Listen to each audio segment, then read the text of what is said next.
Blog Talk Radio. Hey guys, this is Those Guys with your host, Matt Marrero, along with your other host, Satish Ram, who still kind of has a sinus infection, so forgive me if I sound nasal. I'm sorry about that. You know, that's nasally cool. congestion. I want the New Day to do an ad for a nasal congestion drug for me, because I feel like they can make anything entertaining. I really, truly believe that. They really can. So let's talk about tonight, shall we? Well, before we do, as always, let's talk about what we're not talking about. As we've made the show a lot shorter. By the way, of course, doing Monday Night Raw from December 30th. Well, not December. We're not there just yet. November 30th. But it is technically now December 1st. Or will be in half hour. Because we're doing this live. So, right after Raw. So, all right. So, what we're not talking about, as always, and by the way, in this Raw in particular, I think a couple of the Raws that have gone on over the past few weeks, us not talking about something doesn't mean that it's terrible. It just means that we're either saving time, which I'll mention a bit later when there's something that was really good, or it's just, something that that we think, okay, I'll explain right here. Ziggler-Breeze, right? Ziggler versus Breeze. I don't think it was actually a great match, and they really brought a lot to it as superstars, as sports entertainers, wrestlers, whatever you want to call it. They brought their A game, more so arguably than Survivor Series, which was sad. So they brought their A game. The problem, I feel like there's no heat because they put the pause. They pushed pause when Rollins was injured. And we've already mentioned this before going into Survivor Series. But it's definitely apparent now because they clicked the pause button on Monday in a tag match, right? In my opinion, because I know it's just like, oh, no, they're putting two feuds together. Well, in my opinion, it's kind of like pushing the pause button because you don't really have any promo work or anything that really continues a feud. So you think that that's going to be the fallout for the feud. Then on SmackDown, we had a triple threat. By the way, really good triple threat if you didn't see it, Satish, because Dean Ambrose was there, and that's where Dean Ambrose won his Intercontinental title shot. It was Dean, Tyler Breeze, and Ziggler. Again, really good match, but is that really them saying, oh, no, but Ziggler and Tyler, they're still going? It's a feud, because then Raw comes around and it's just like, oh, I really thought we were done with this. So, I think you kind of agree. Right? Mm-hmm. There's just no heat. I'm okay with talking about it in the context of the Rosebush, but that's a whole different story. We'll talk about that later. Yes, actually, that's in my, we have to talk about that, actually. But that's going to be a bit later. So, another one, Rusev Ryback. Not the actual promo and stuff before. We actually are going to talk about that later. Because, we have a lot to say about that. But Rusev Ryback itself, for a second, the match I was like, short. What does he mean? I was like, wait, no, I remember. Go ahead. Yeah, the match itself was short. It played out strangely. I don't know if you've noticed this, because I know you have a bad memory, and I'm not saying mine's that much better, but Rusev Ryback's match played out a lot like their other matches have, where they end up going outside the ring, and then the steps are, come into play, and then someone gets DQ'd or something. It's weird. I don't know if they planned that. I don't know who plans that, if they don't realize they're doing that, but it happens, and it's weird. No, I don't know think if you're correct, actually. Because, I remember specifically thinking, oh, this is going to be another house fight like before. And I'm like, what were the matches like before? And now I know, because they were like that. Yeah. Another thing, what we're not talking about. Again, we're talking about the stuff before it, just not the match. We're not talking about Wyatt's versus Team Dudley Dreamers. Not ECW, not Dudley Boys featuring Tommy Dreamer. No. Wyatt's versus Team Dudley Dreamers. We're not talking about that. Because I don't think the match in this case was much to talk about, more so than the setup and what it could mean in the future, which, again, we'll just talk about that later. Goldust versus ADR. Goldust versus ADR, not needed. However, something I need to say that's in my notes. So, when I texted you, Satish, about Goldust, I misspelled Goldust in my notes, and then that's why I ended up texting it to you. I misspelled Goldust, and all I did was switch the L and the D.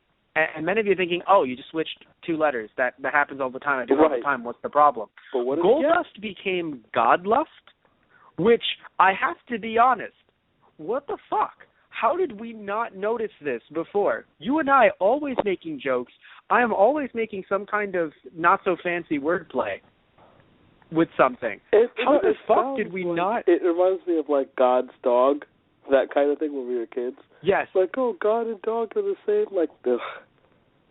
You know, God is dog backwards. Also, Nilbog is goblin backwards. That kind of thing. What is it? Is it race car? Race car yes, is race car too, because race car backwards is race car. Do-do-do. But no. I laughed at the godless thing for a bit because I'm like, well, how would they work that? Here's the thing, though. It sounds like no. Godlust sounds like as if it's just Goldust being Goldust still, or it's Goldust becoming a Baptist, like, you know, like he has become born again, so he's not Goldust anymore. He doesn't do the, you know, all the spandex and all the stuff that will apparently be ungodlike, you know, unrefined. He is now Godlust, which is just himself in a suit. Not work because, like, lust is one of the sins, no? But if it's for God, it's okay. Is that right? You're saving yourself for God if you're a priest or if you're a nun. Yeah. But, like, having lust for God. I think it's okay because it's God. Also, I'm bullshitting you. I'm pretty sure it's not okay. Good to know. Thank you. We need a religious scholar here for help. Why has it come to that? We're doing fucking Monday Night Raw. Why has it come to that? Listen to me. When we do podcasts, I want a crack staff available. Not only do we need a fact checker, I want a freaking religious scholar on tap to sit there and be like, Satish, actually, according to the Bible, it's okay. And I will say thank you and mention on air. What I would love is, I think I would love talking about the way certain tropes play out all the time and the way that even though a lot of these tropes that are here are, you know, they have been played out, right? They have been done a lot. You know, like, look, I'm not saying tonight's Raw was great, right? But the idea is, if you're going to sit here and say, it's been done before, I want the religious scholar here to say, actually, it's also happened as far back as the New Testament, you know, and things like that. Like, I would love that so much. Because there are a lot of tropes that we see today that, you know, the whole good versus evil, this and that, all this stuff that isn't even just old to pro wrestling standards. It's old to just storytelling. Not saying the Bible's a story, but they are parables. You know what I mean? Right. So it's an interesting, you know, concept, and I would love for there to be a scholar for those reasons. That would just be great. Because actually, Matt, in the Old Testament, right here, you know, in 5:15, actually, Sheamus whipped your arse. We're not there yet, though. There's one more thing we're not talking about. Lucha Dragons versus the Usos. Not bad at all. Again, New Day on not only the match, which was really great. New Day on commentary was fucking amazing. But we just don't have the time to gush about it. We don't. We would be here all night if we just gushed about the New Day, right? The answer is yes. I was going to say yes. It's okay. No. It's okay. Let's just move on to the first segment, gushing about the New Day. So, I loved it. No, I was happy birthday, Naomi. I'm extremely excited that they've actually acknowledged, because I don't know if anyone doesn't know, if they don't follow them on Twitter, the New Day and Team Bad have this general, like, camaraderie that many might not know about if they don't follow them on Twitter. So I'm really happy that WWE finally acknowledged it. And not just that, or at least the New Day acknowledged it, where it's just like, hey, happy birthday, Naomi. When the segment ended and then the New Day's theme was playing, you actually had Team Bad, you know, quickly dancing to their theme before jumping back to the whole, hey, this is the team for all the women. That made me so happy. Like, they switched into them. It's like, hey, it's a New Day's theme.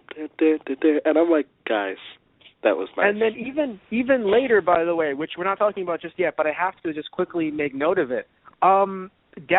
Definitely some of New Day's entertaining has rubbed off on Team Bad, at least in their promo work, or because they work with, their friends, they've somehow gotten that leeway, because even just the one phrase, unity, was just they were so into that. And I sat there and thought, wow, even Tamina with her subdued unity was just brilliant. And I sat there and thought, my God, this is great. I mean, you saw it, right? I did, and I loved it. Yeah.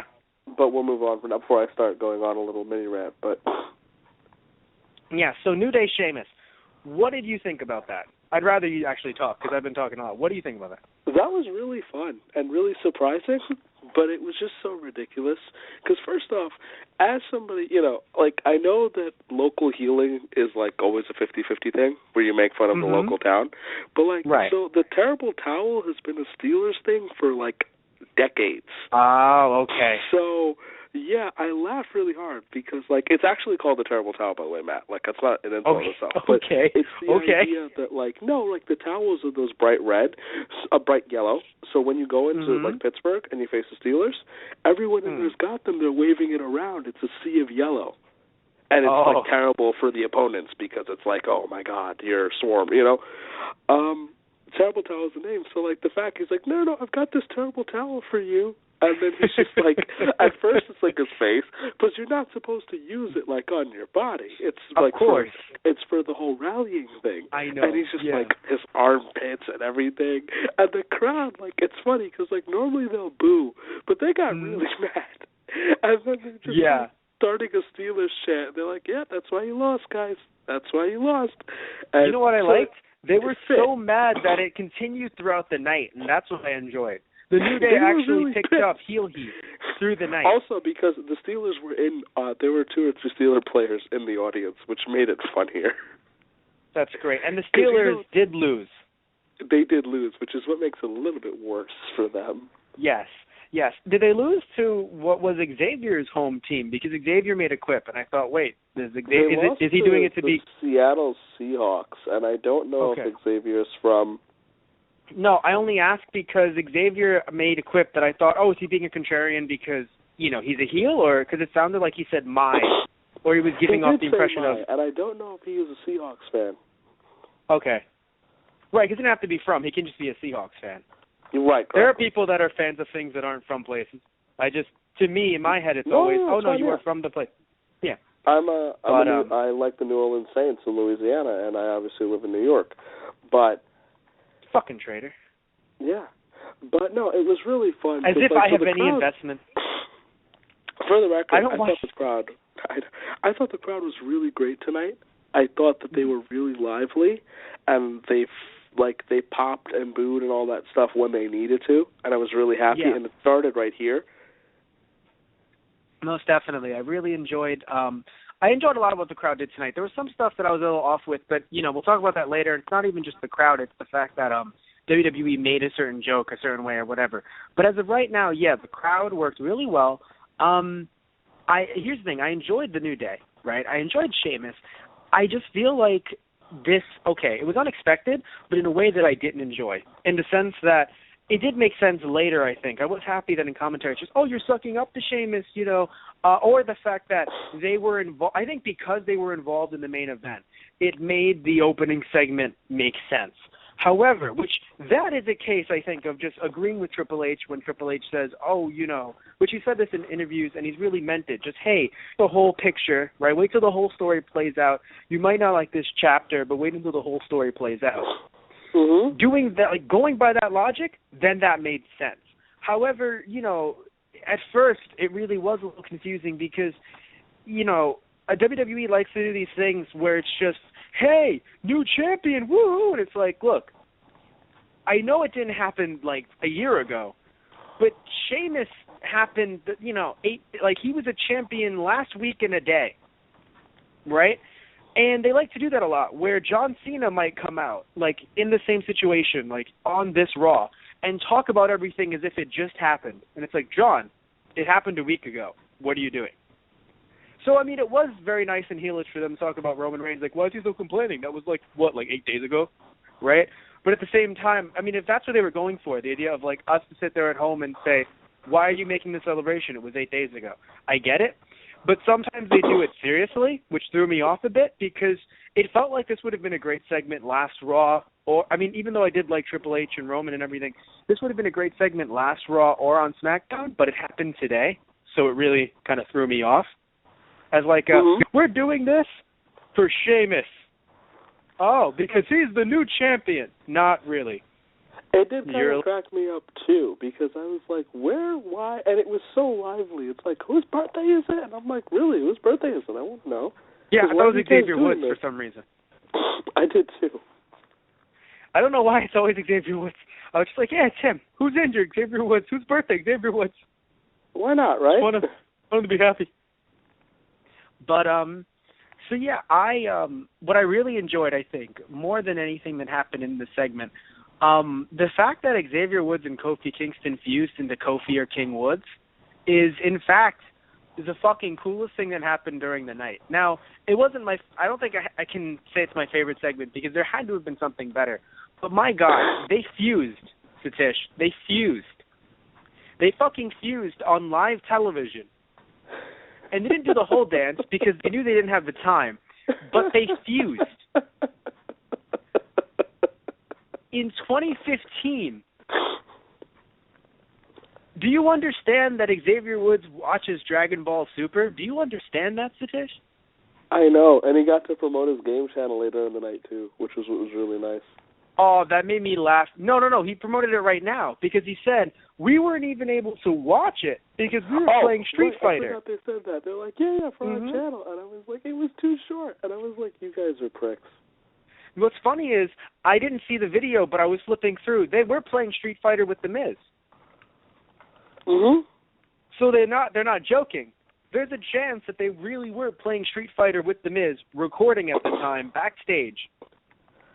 And while that was happening, Roman lost. I mean, they knew it was coming, but yeah, it is kind of funny for me to think about. I'm not going to lie. Yeah, no, the idea of just like playing video games while someone else loses. Because whenever I think of people backstage now, because I've seen Total Divas, I imagine everyone watching television going, oh, right? Because some people might not know it's coming. Here's what's interesting. I'm not going to try to sit here and be like, Total Divas is real, nobody knows anything. But if you're not working a program with someone, yeah, it might be in your script, but you don't have to look at that part of the script. You know what I mean? You have to focus on what you need to focus on. So in other words, if you're like, because I know it might be like, we're fans, so we're just going, let's look through the whole script. But if you actually have to perform something, right, you're just looking at and studying your own scenes.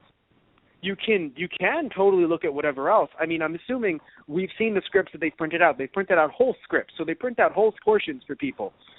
But at the same time, like the New Day, we just have to focus on what the New Day needs to focus on. If they really want to get it all in.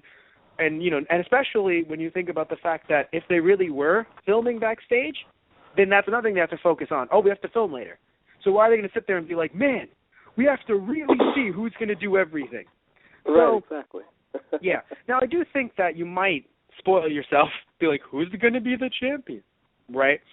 But other than that, though, also, did the scripts, I don't think the scripts ever said, so-and-so wins. They just talked about promos, right? I don't remember the scripts, how they look completely, but I'm pretty sure the scripts only talked about promos, and then John Cena wins. You might be right, actually, because you can't count on me for memory. Yeah, so that's another big thing, too. They might know, such and such is going to happen. Well, but then again, to be fair, I mean, they may have had to choreograph what Roman Reigns would do. Yeah, I do remember them talking about finishes. As in, so the finishes might be in finish there. Okay, so that actually might be in there anyway. No, because I was going to say, you might not have certain things in the script like that. Because again, you have to work on it more as, you have to work on this as two people, not write down. And then he dodges, and then there is a spear. And then, ooh-ah. Right, the boo-ah is kind of not there, but you get the point, I think. Yeah. But, so yeah, overall, it was just really funny how they apparently were fucking... What would have been nice, though, is if they would have put the custom side plates on then, instead of on a YouTube video. I thought that would have been great mentally, and that's a great suggestion, because of the idea of, now it makes it more celebration-y. Yeah, because they just kind of let them be there. And if I didn't know that it came on a YouTube video, like it happened, I would have sat there and thought, oh, so when is it, so like, wait, are those, and what are those? there was no mention of it on air. No, it was really frustrating. I mean, you could see them. Yeah. So that was a little upsetting. Because again, it made the segment feel lesser than. Roman speared it, or Roman hit him. Now, it's weird because, okay, so here's the thing that I don't like about the Roman Reigns character that they're doing. They don't know if Roman Reigns needs to be Daniel Bryan, John Cena, or a tweener, which I guess in theory is John Cena, sort of. But John's more of a heel. They don't. And then, I do look at John and Daniel as the opposites, at least of what a face. Yes, I was at the opposite of the face spectrum, and Mm-hmm. Roman, and this is now more of an overall comment rather than a specific thing. He is getting a story where he is sort of the underdog, but he has buddies, and I like that. Because it's like an amended version of a Daniel Bryan thing. Yes, I'm cool with that. I always love that. Yeah. He can't be one. It's not Roman against everybody. No one will buy into it because it's like if the story is Superman against everybody, people will be like, oh, that's cool. But it's because Superman as an icon has been built up over time. Yes. And then you can do the origin story and that kind of stuff. So down the line, you're going to find situations where Roman's going to be one against everybody, and people will buy it because Roman's going to be an established icon. They might not like it, but but John Cena has been okay.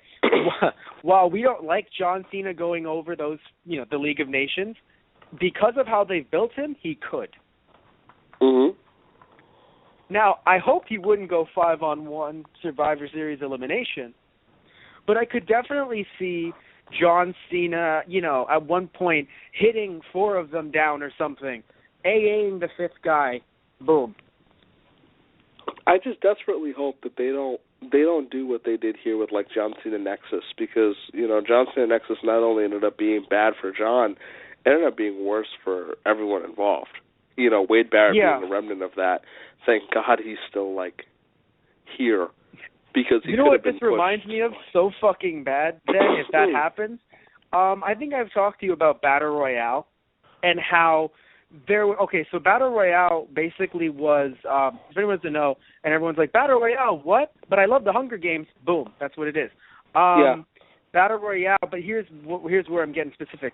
So Battle Royale ended up, every year they end up picking a class of kids, they bring them to an island, they all have to kill each other, one survives.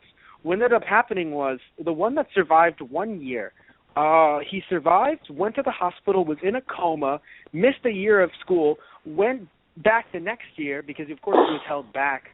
That class was the one that was chosen for the island. Right? So he's fucking literally in this 2 times in his goddamn life. Unluckiest person.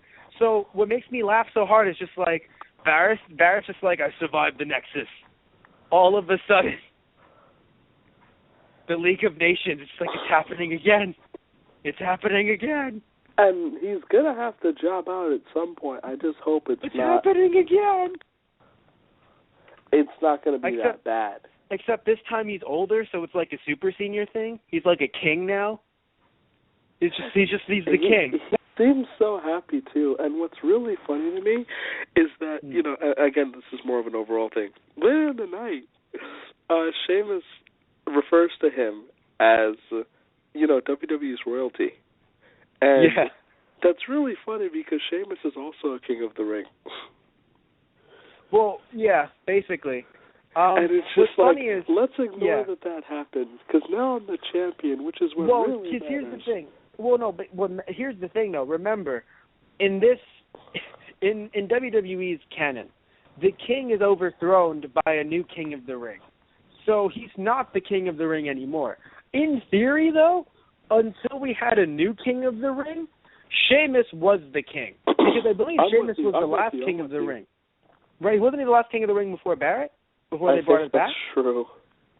So I don't know when the fuck they dropped it. I'd actually do the episode with you where they drop. I would go back, watch that Raw, because I'm sure it's on the network, and watch it with you and see where they dropped it. Because when you drop the King of the Ring thing, it's usually because, someone lost, the kingship to somebody. Someone was maybe he got injured or something. That had to be it. it's very hard to drop the King of the Ring off of somebody, in my opinion, unless you have a new one every single year. Right? And then you're just like, oh, yeah, you're not the king anymore, sorry. But there wasn't a king for, 5 years, I think? The last one was, in, 2010. They spaced them out. Okay.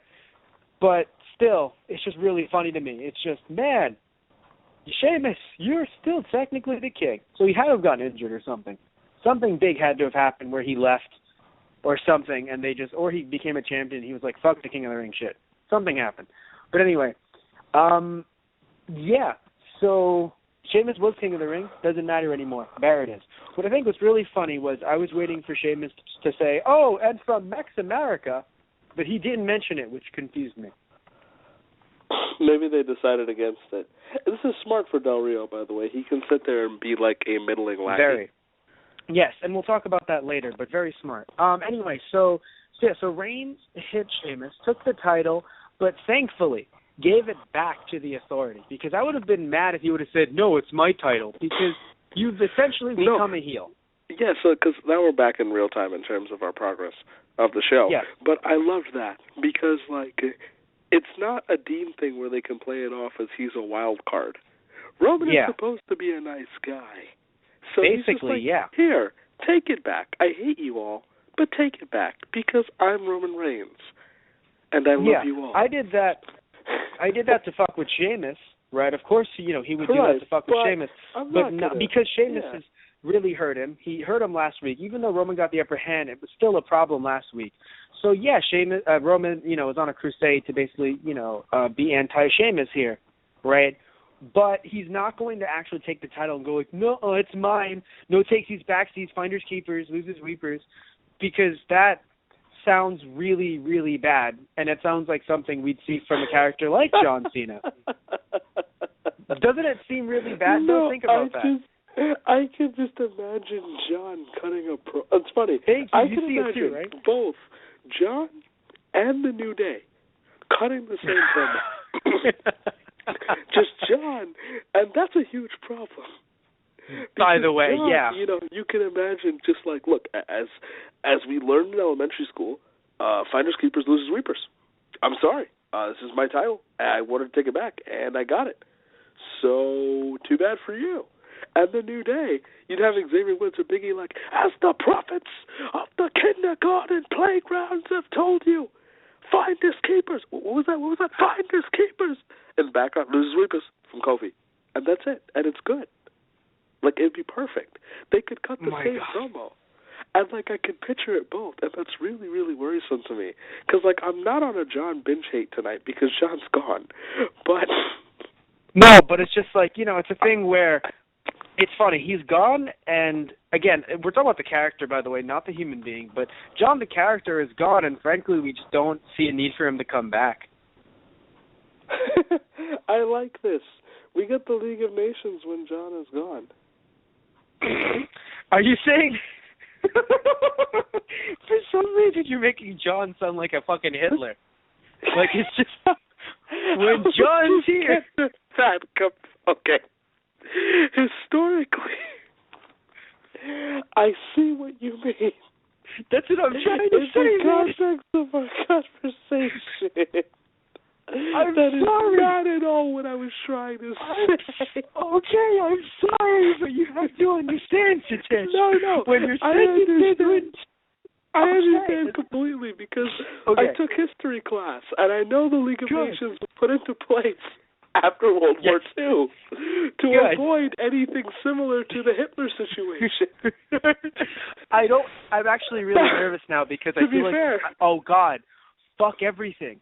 Even if Roman does well, right, against them and gets the title or whatever, there's a chance that they'll still be around. And then John's going to come back. Yeah, and guess what John wants, Matt? The League of Nations United destroyed? States title. Oh, right. Which, as a byproduct, he has no problem destroying the League of Nations as long as John gets the title back. Remember, John is television. You know what I think is really sad? It's not even I feel like I feel like WWE is jumping the shark because it's like Nexus had 5 people, right? Yeah, they did, including Barrett. What? Because it was instead of John beating up 5 people, what about 6? No. Someone else could come from another organization that isn't our competition and have their guy beat up 6 people. If he beats all of them, and technically they're a united front of 7 right now because of the New Day. That's what I'm saying. He beat 7 people. The League of Nations alone are 4, right? Yes. So, He beat 7 of them, though. That's the thing. He can't beat 4 because that's a downgrade. That's a prequel. The Nexus at the John. time was it was Barrett, it was Otunga, it was Gabriel Slater. and Slater and Axel, essentially. I thought the one was Darren Young around. Darren Young was there too, but I think he was removed, as with Daniel Bryan and Ryback. Right. I'm thinking back to the time because I remember Michael McGillicuddy. Yeah, Skip Sheffield. Michael McGillicuddy. Because Skip Sheffield was Ryback. So that's what I'm thinking. Yeah, he was removed. It was Bray. There we go. Oh, Husky Harris, right? Yeah, Husky Harris. It was Bray, right? Mm-hmm. I'm not crazy. Yeah. No, that's Bray. Yes. Yeah, Husky Harris and Michael McGillicuddy, Bray and Axel, Justin Gabriel, Otunga, and Barrett. I think those were the ones he beat.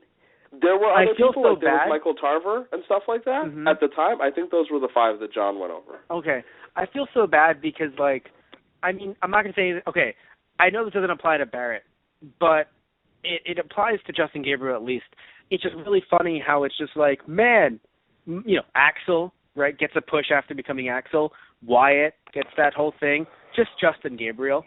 You fucking stay Justin Gabriel and you fucking like it. Like, that was the mentality. It's funny because his gimmick in the Nexus was guy who did the 450 splash. I think his gimmick after that was guy who did the 450 splash. So I do feel for him. Man, on his way out, that guy did a 450, turned right around and left. What was great is that Zack Ryder did a 450 when he fought John Cena. So he took the proverbial jobber throne from Justin Gabriel, and now he's not on TV because he's consumed the soul of Justin Gabriel. I did a 360 joke. That was my joke. I know. Oh, okay. As long as you're aware. It was fine. I just like to not talk about it because I hate when you do that, and I've said it on air. I think I wanted to punch you the last time. I think I verbalized that joke so much. Just did a 360 and walked away. and the last time you said that on the air is like, you have no idea how badly I want to deck you for that. And it's nothing personal. Like, I love you. I just immediately lock on to people who make that joke and want to hurt them. I hate the ones that do it and don't realize. But anyway, that's the problem. Because then I get all fired up, and I'm like, you do realize what you... But anyway, back to Roman. I don't hate what they're doing with him now. I just feel like it's a way they don't understand what they're doing, in my opinion. And I only say that because I understand it's just like, but they shouldn't just do the typical Daniel Bryan story. But again, they started it. It's the idea that tonight had a lot of things where I'm not going to say that I hated, but I'm going to say that, not a lot, had a few things with champions, or possible champions in Roman's case. But in my head, he's already a fucking champion. There's things that I didn't like because it feels like they were going to go strong with one thing. Technically he was, by and the I thought, 5 minutes, 15 well, yeah, seconds. technically he was. True, 5:15. My opinion is that, like with the Roman Reigns story, look, you were going to go for Daniel Bryan, just fucking stick with it. I know people already saw it coming. Some people may have not been a fan, but I'm actually a bigger fan of WWE when they stick with their stories, at least for the month, and then shift after. But the fact that they went for Daniel Bryan, then said, fuck it, we're going to go with John Cena, then said, fuck it, you know what, we're just going to do something. It has me sitting here thinking, guys, what do you really want to do with the Roman Reigns character? Do you want him to be, oh no, too many people are hurting me, but I will rise up, which I know sounds more like John, but in a way it really is Daniel Bryan because he really did rise to the occasion, versus, no, it's okay, I got everything under control. I will do anything necessary to take what I want because I'm a good guy, i.e. John Cena, right? Where do you want him to fall into the spectrum? Yeah, and I think part of the thing with the Daniel Bryan story that I mentioned before and that I want to stick to in my head is the idea that he kind of has to stand alone. Daniel didn't have too much support, so he really has to stand alone as an underdog. Roman in no way is an underdog in that sense because he's has got support, Dean which is fine. Attached but to the if he hip. didn't have support, it'd be fine. But now he does. So we're kind of sitting here thinking, so who's going to turn first? Is it going to be Dean or Roman? Because I have to admit, I'd be pretty fucking mad now, of all times, if Dean Ambrose thinks, oh, he fucked me out of the title. He wouldn't say that word, but he screwed me out of the title shot, and, now I just don't like Roman Reigns. I think, wow, you really want to sour me on your product, don't you? That would be hilariously bad. That's what I'm saying, but it sounds like it because guess what? Both the Usos wouldn't turn heel, but the Usos and Dean Ambrose are not working, or, have worked with, and because of that, don't have title shots. So they can re-give it to them on SmackDown and on Raw. We have 2 weeks away. What? They have their title shots still, technically, don't they? Well, are you saying because Roman won the match? Roman won the title? Okay. No. All right, I was actually going to ask you about that. Like, I'm not trying to be an ass. No, as far as I know, I have to admit, I didn't fast forward through anything in the sense that because I have DVR and I was behind, but I didn't fast forward in the sense that I can coherently say, oh yeah, that happened on screen. And anytime people spoke in terms of like Sheamus cutting a promo later or whatever, I would watch it, right? But if commentary did manage to find a way to work that in there, I have to say I did not hear it. So I'm very sorry about that. But as far as I know, you're correct. I guess they would have their... because I just want to know, because there was no clarification. And he won. And you watched the whole thing, all the way through. Excuse me. You watched it all the way through, so you would know. Which is really stupid-ass booking. But... What is? Like, if they really wanted to punish Roman, they could have just hit Sheamus. Slaps. Thank you. I'm so happy you've gone to my school of booking. Thank you. I've been saying this for so long on this podcast. All the time. We have this discussion all the freaking time. And you've looked at me and you've gone, wait, what? I think at least the first time it happened. And I was like, let me explain. And now all of this, I love it. You're just sitting there, you're like, yeah, why the fuck? I have to let it go, usually, because I know there are some things with WWE, like that's the story they've always told, the idea of like, I have tunnel vision for my opponent, so I'm going to hit my opponent regardless of the wins or losses. Which, by the way, thank God the New Day, they understood it for the New Day at least. I don't know why everyone fucking couldn't, but the New Day was like, no, double DQ. Right, because if you hit one, someone does win. So you got to do double DQ. But yeah, I mean, normally I have to let it go, and it's not something I like. I should be honest with you. It's not something I like because honestly, but it's also the same thing as like with me saying like, Matt, like why wouldn't every heel just walk out on every match that's not like a no count out match? Yeah. You get me? Yeah, exactly. Like so, it's a thing where like you got to let it go. But I agree with you completely. Like there are certain situations where it's downright dumb not to play it that way, like this one, where you have a stipulation. If he loses, really bad things happen. You control that, and you hand him a victory. Well, not giving him the title. So he didn't get the title, but everyone around him is still just as united as they were before.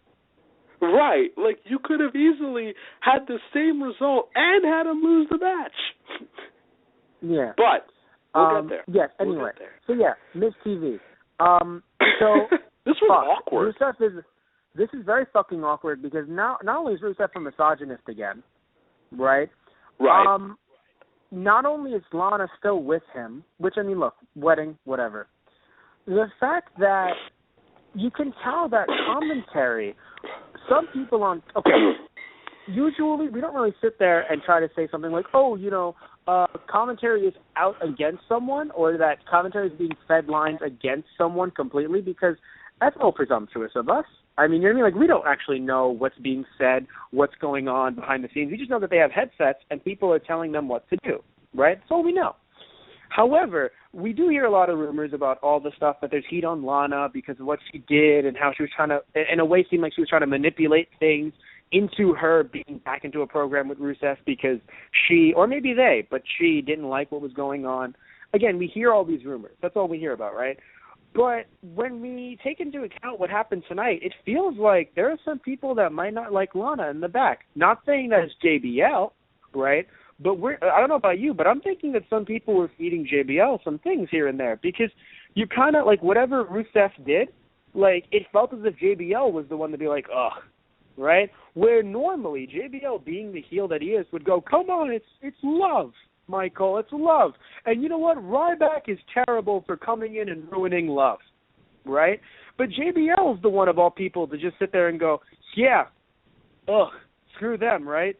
I don't want to see any of that. And I'm like, I think you're absolutely correct for what it's worth. I was so thrown off. And I know that's why I think it was. That's part of why I said it was awkward. Everything about this felt really weird to me. Because first off, you've announced their real life marriage. Very nice. Yeah. Congratulations. Then you have the guy go out there and cut a misogynistic promo, and Lana look happy with it. But they're getting married in real life.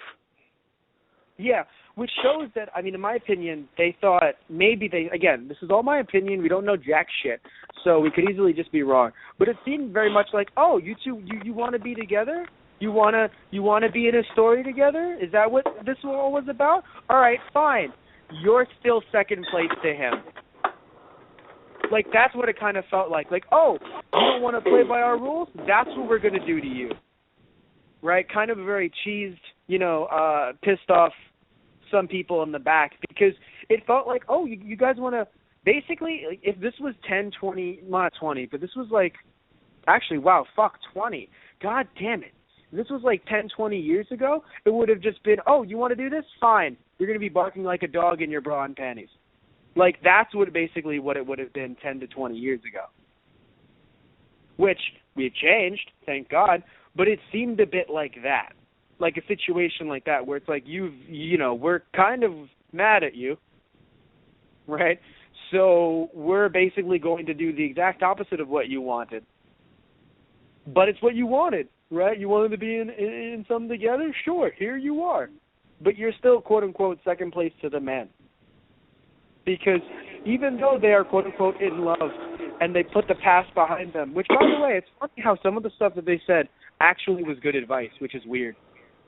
Yeah, like everything about this felt off to me, man, though. Yeah. Like, I can't... And Miz being there made it worse, I think. Miz was worse because Miz, in a way, Miz is supposed to be super mega heel as always, but he came off at some points as a baby face. Right, because I don't think he knew what the fuck to do. And I'm not blaming him for this one. No, usually I'm on the Miz's case for everything, and he's growing on me.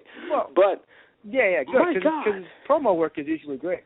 But no, which is really hard because it's really, it's hard to, and also the fact that this is one of the segments that they actually made sure to have everything, like to have them talk enough so they can get everything out, which usually never happens. Like Ryback usually would have interrupted in the first maybe 2 minutes. This, maybe it's because it felt awkward to me, felt like it went on for 15 minutes before Ryback actually came out. I think that's part of it for me. Where it went on for a while, and I was like, what the heck is really going on here? And then it was mentioned again later in the night with the Rosebush segment. So and we'll talk about that when it comes up. Yeah, they want to bring it up. So here's the one thing that I did like, and I never I never ever laugh at, I know you don't either, the whole, you're a whore or you slept with this one chants or jokes, because I think that they're really, really stupid, and, they're shaming people. I don't like the word slut shame, because I feel like that word is in a way shaming, but you know what I mean, the idea of, oh, you slept with this person, so we're going to say that that's why you got to the top, or that you totally did that, or whatever. I'm usually not a fan of those jokes or anything like that, because I think that they're just juvenile and sophomoric, right? But I have to be honest, I don't think that the crowd was shaming Lana for saying, oh, that you slept with Dolph, just that she was saying, oh, like, I didn't sleep with Dolph. And then it's like, yes, you did. Yes, you did. And I'm sorry, it made me laugh. I think because the crowd was so unified at that one point where she's like, oh, by the way, totally didn't sleep with Dolph. Yes, you did. Yes. I was like, God damn it, guys. Really? This is what we get unified on? Your thoughts, Stitch? I think it was amusing because of the fact that, like, it could have been a lot worse, so that's why I let it slide. Mm-hmm. Like, compared to the crap that I've heard crowds chant. I mean, you know exactly what I mean. I kind of was like, "Why you jackasses?" Kind of just kind of also, like a little chuckle. Yeah. Also, when Rusev said it, I don't know. I think it's our humor, but I feel like for some reason our humor, it would be like Lana just being like, "Oh, I did not go all the way with Dolph," and it's Rusev, "I also did not go all the way with Dolph." Right, it felt like that kind of a thing. But it also felt like, for me, the way they portrayed him, it made it seem like it's like me on air saying, yes, I did not go all the way with Paige. By the way, and everyone's no. Nobody's surprised. No. The way Rusev said it, I love the way Rusev said it, though, because he said it and for the record, I did not sleep with that young Lana. Yeah, no, he did that. He did it that way, which was his delivery. That made me laugh so hard. We're just like, I did not yet Lana. Sorry, Summer Rae. Well, he probably would have been like, Summer Rae. I did not sleep with that young summer day. I laid in it all day long. But anyway, it's terrible because my automatic continuation. I know this always will get people in trouble. Just like Rusev, I did not sleep with her because we were up all night. And the crowd is cheering. It's like, wait, you have that? Tommy Dreamer? Everything's turning back the clock. I did not sleep with that summer day, but I did have a night in China. See, that's a PC way to make the joke, I think. Oh, good God. I just like doing, I forget that I like doing the Clinton impression so much until I'm doing it. I did not sleep with that young intern, but I did have sex with the VP. Damn it, Bill! Fucking damn it, Bill! If he said, I'd be the type of person as a president to say, yes, I did have sex with the First Lady after we've already had kids. Oh, my God. Because someone would be like, that freaking... And then someone's like, sir, he admitted to having kids with his wife. That was it? I'm sorry. I'm sorry, children, but your mom is not the virgin that we've told you she was. We're pretty sure, Dad. We're 95% sure that mom is not as...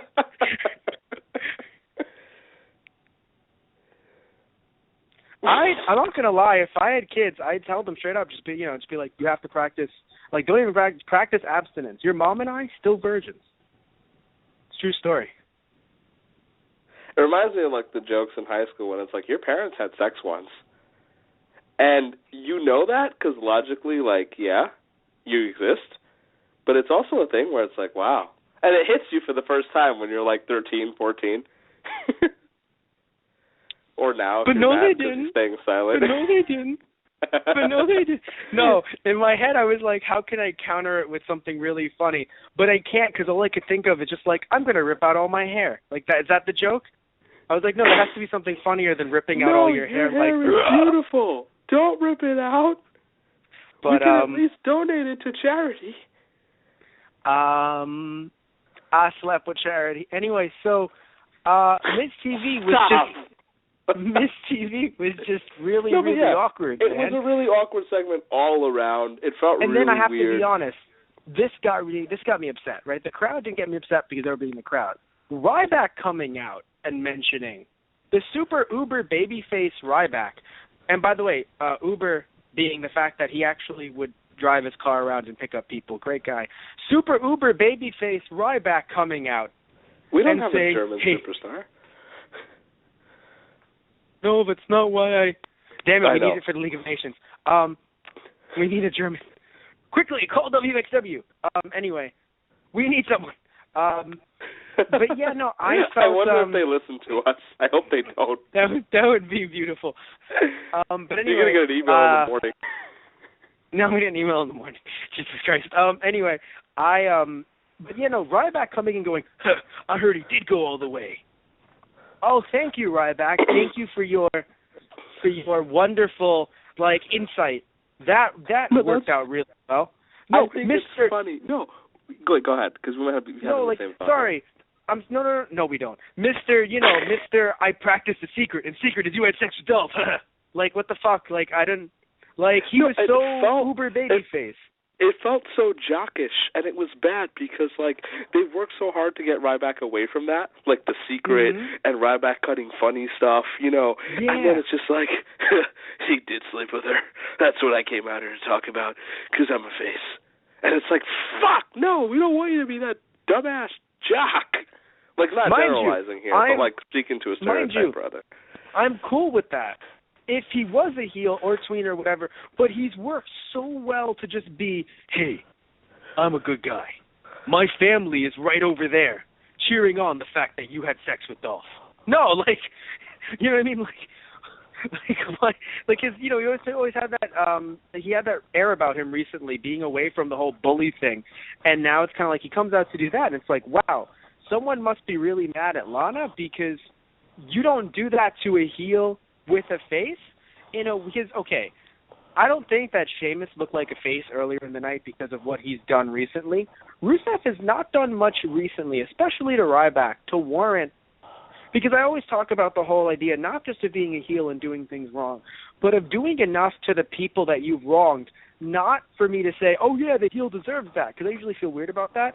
But again, you know, Roman Reigns gave back the title, right? So he kind of immediately, not retcon, but kind of washed away what he did. Like, hey, look, I messed with Sheamus. Here you go. I'm going to win that back for real. In this case, though, it's just like Ryback coming out just going, you sex Dolph. We might be having some technical difficulties. Either I've cut out or you've cut out, Matt. I'm not sure which. I'm going to keep talking for a few seconds just in case that it was you. But we'll work really quickly to resolve that. If so, if it is me, nobody can hear this, and that sucks. But, yeah, the Rusev and Lana stuff was just really, really weird for me all around. I'm glad you saw it the same way I did, Matt, because I really didn't know what the hell to do from here. Because then you have Ryback coming out, and that made it no better at all. And that was a huge problem because I didn't know what to do from there. And the match that followed after the whole little interaction was not really, really fun. Hello? And that sucked for me. So that was kind of a crowd-killing thing for me. Let's see who's Hello? Yeah, I'm sorry. If I am on air and you're not, Matt, I'm very apologetic here because I'm just trying to figure out technical difficulties. I can't tell if it's you or me. So we'll see what happens from here. I'm going to take a moment to try and fix this on my own phone to make sure everything's okay. And I'll get back to you all in a minute if you're listening. Thank you very much for staying on the line and dealing with us throughout our technical difficulties.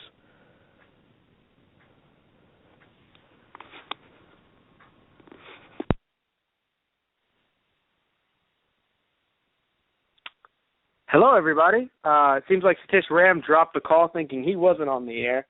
I was on the air, though, and I don't know if you heard me, but it seems like Satish Ram could not hear me. Strange stuff going on here, and this is the funny part about doing something live. You're going to get screwed over sometimes, and it's going to be okay because you all are listening, and thank you all for listening to those guys. So I was doing my impression of Ryback going, because I really like the Ryback character. I know it might seem like I'm somewhat against Ryback. No, I do like the Ryback character. I just feel strange about Ryback being this, you know, turning away from being this face character into somewhat more of a heel. Hello, Satish, you were on the air. Yeah, so we're back on track here. I'm not sure what happened. I heard everything. You may have not heard me. And thrown everyone into a loop because I tried calling back in case they couldn't hear me. You hung up because they all should have heard you. Everything. I'm hoping they did, which is why you missed me telling everyone, thank you for listening to live radio. This is the risk of doing live radio. And we thank you all for listening to those guys. To take a moment, this happens to Matt and I in our regular conversation where sometimes his phone will cut out. But I'm not on the house phone. I'm on a different phone. I know you use a cell phone to cut out from that. So I immediately assumed it was me, but just in case I was still on air, it's like, I got to talk for a second. Yeah, no, you were talking, and then when I hung up, it's all of a sudden your call would drop, and I'm like, did we really just hang up at the same fucking time? Fuck. So we hung up at the same time. So for points, nothing happened. God knows what you said. You were like, Godspeed, the Titanic's sinking. And so I call it. I'm like, hello, everybody. I think it's actually dropped his call. It's funny because this makes it a lot more realistic, the fact that we still fuck up every now and then. what I like more so is this really shows you how a complete zombie apocalypse destroying all the phone lines would destroy us as a society. I think that's true. I think I would enjoy seeing social media down for a bit because as somebody who's not on it anymore, personally, I think it's really interesting to live life that way. Of course, we use it for our multiple podcasting and Let's Play channels, which... I'm the one running it all. That scared the crap out of me. What? No, because that voice came out of nowhere and I heard it with static. So it was like, God, I'm sorry. I'll get back on Facebook, I swear. But anyway. Sorry. But yeah, back on track here. Yeah. All right. So yeah, all I was saying before you came back into the conversation was that I do like Ryback. Don't like what he's transitioning into, in my opinion. I hope, and also the fact that, again, even at the end of the match, it was shown that, like, oh yeah, Rusev is caring for his woman, and that's why he lost. It's like, wait, so we shouldn't care? Because if Rusev didn't care, that would show how much of a heel that he was, even if Ryback won at the end of the day, right? But no, Rusev lost because he was caring for Lana, who got hit. Why is that a bad thing to do? Like that, I think, if someone is going to try and say, oh, that's a Vince McMahon thing because Vince McMahon is out of touch, whatever, if that really is true, if it really was a Vince McMahon thing, because, again, we don't know if it was, that would definitely be one of those situations where maybe back in the day it'd be a thing, the whole wearing the pants situation. It'd be a thing back in the day where it's just like, oh, you're tending to your woman? Huh. Don't do that, right? But it's kind of a thing now that, I think it'd be pretty rude if you did not try to help out your lady.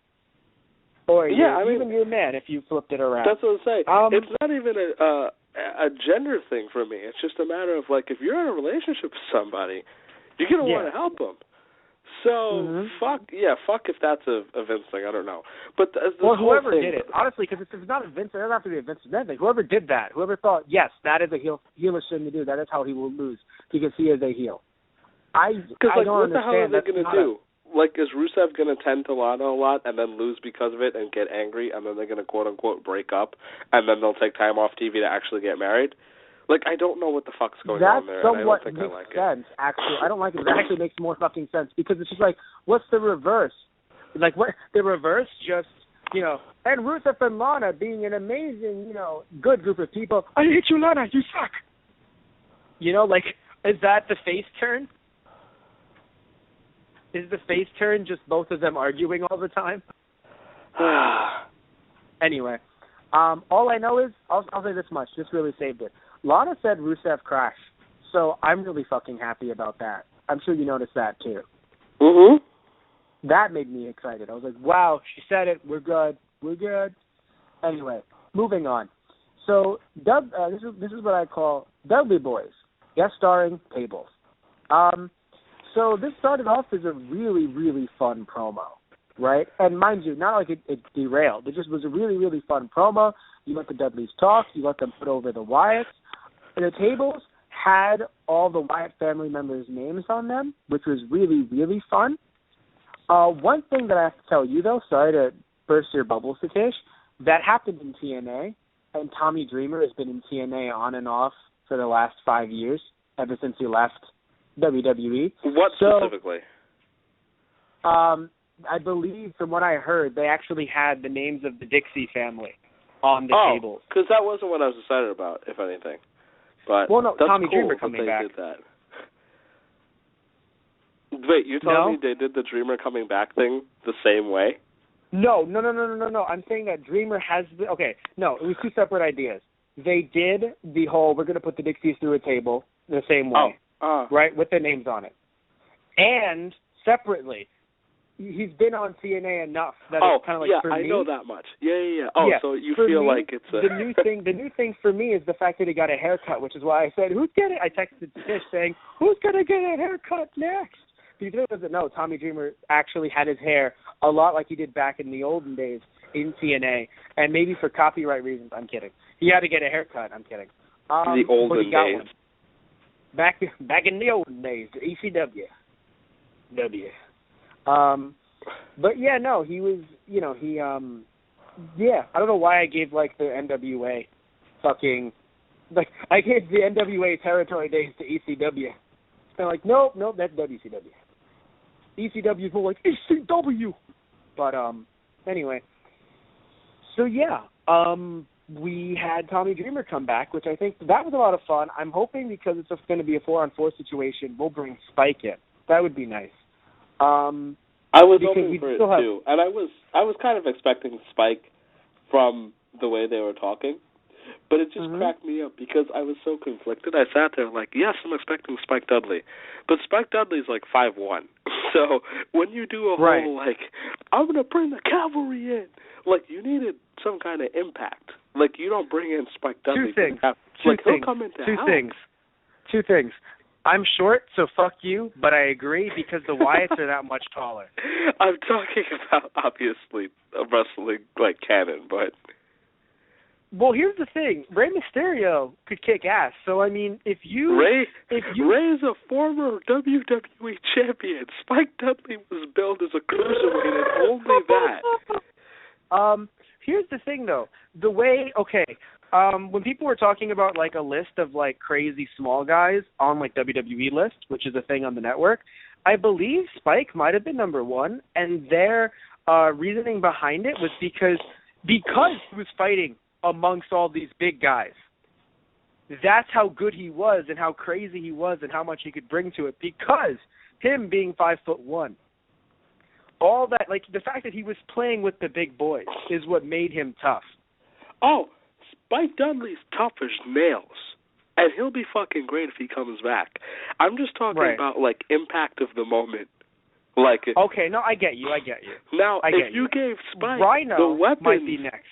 That, like, no, because I'm fine with Spike coming into this. I think he's spectacular. Right. I'm just saying, like, the way they did this, like, even Dreamer alone wouldn't have been cool. It's the fact that Dreamer showed up with a fucking trash can of weapons. That everyone was like, oh, this is real. Yeah. Which, yes. No, it's true. And also, I'm not insulting short people. I'm just saying, like, if he came in with the weapons, too. Mm-hmm. One thing I want to mention, too, by the way, is the fact that, the fact that Tommy Dreamer was, released in 2010, so he hasn't been around for 5 years, is saying something. I want to put that out there. And it is a huge thing if you only watch WWE. Or if you've been out of the game for a while and you come back to WWE and you're like, wow, it's Dreamer, right? But because I've semi-recently, I'm still really behind, but semi-recently tuned into TNA broadcasts, he always chills around in the back, to put somebody over, to fight in a hardcore match, bleed if need be. So for me, he isn't, granted, right, he is exactly what I said, where it's like, hey, if you're going to go into the well and bring out old guys, you got to bring out some that we haven't seen already. So I'm happy that they brought out Dreamer. And hell, if they don't bring out Spike for some reason, maybe he doesn't want to come back or whatever, you can easily get Ryan out because he's been doing stuff in NXT. Also, Tommy Dreamer apparently has also been filming some stuff for NXT. Yeah, apparently he's worked a few matches in NXT, which is really cool because, like... I don't know if he's worked on, like, taped or maybe dark matches, but still really cool. Yeah, I appreciate the thought. It was really cool to see him, though. I think what I loved, and I guess this is just, I always pop for some nostalgia stuff, when Devon started talking and he mentioned the commandments, like, my inner wrestling fan was like, yes! Finally, I fucking love that, too. Now they're back! And I think the crowd actually reacted that way, too. Where Bubba's promo was cool, but the second Devon mentioned the commandments, like, everyone perked up, like, is he gonna... And they're fucking doing it with him. And I loved it. That made me really loved it because the crowd, you could tell, got into it. And then Dreamer comes back and they're screaming like it's Tommy Dreamer with a haircut. They all noticed too. I think they all did too, yeah. But yeah, I don't know. I think it's because I've seen him enough that it isn't that big of a... Now, if they bring back, which they shouldn't, because I don't want to see him hurt himself. I love him. I know he can do it, but I don't want to see it. Sabu, I think I'd be fucking... He can, though. He hasn't retired yet. He still wrestles, which is insane. But I don't think so clear. When Heath Slater, when they were doing that build-up to, like, Raw 1000, and Slater was getting bashed by all those legends, that's the kind of appearance Sabu would be good for. like one time, do one maneuver. The problem is that Sabu would ask, they'd be like, all right, here's a chair. And he's just like, no, I want to hit him with my own head. And they're like, no. You should hit him with this chair. And he goes, could I wrap it around in barbed wire? We would prefer you not to. So that isn't a no. No, don't do it. What if I wrapped the barbed wire in barbed wire? The chair was not a problem, Sabu. We can assure you the chair was not the issue. What if we I gave wrapped you the my chair. head in barbed wire? No, Sabu, that's not in any your way. head was still the problem. Yeah, so the barbed wire is a buffer. Get out. By the way, I'm really super happy because our resident fact checker, who's been like really busy with schoolwork this semester, just took a moment to text me to say it should have been Spike, and I'm laughing really hard. Haha. Because like it's one of those things where it's like a guru thing, where Maddie, like being a humongous wrestling fan, just like crawls out from a mountain of schoolwork to tell me it should have been Spike, you idiot. And after bestowing the wisdom on me, is gonna like go back into the mountain of schoolwork and leave me for another month. I think that's beautiful, just because it's just like I just imagine it could have been Spike, and then just slowly evaporates. Just evaporates. Just oh my God, and they have spoken. But yeah, I do think that Spiker, I mean, I had Spike on the list with Spike and Sabu, but I already said Spike, so I just threw out Sabu. Yeah. Also the fact that, okay, TNA not only has, because I mentioned, TNA is Toby Dreamer, and I said it a few times, but they've also been trying to milk the legacy of ECW for a while. So it kind of feels weird for them to do, like, our family and bring out ECW guys instead of, like, Dudleys. So, yeah, I think what threw me off, for what it's worth, is the fact that they did verbatim say family. Mm-hmm. And ECW was a family, and they consider themselves a family, so it makes sense. It's just that in our heads we thought Dudley family, Dudley boys. That's what came up, first. But it's fine. I mean, it's not the worst thing in the world, as long as it's the ECW family and not the TNA family. Don't bring back like Scott Steiner or something.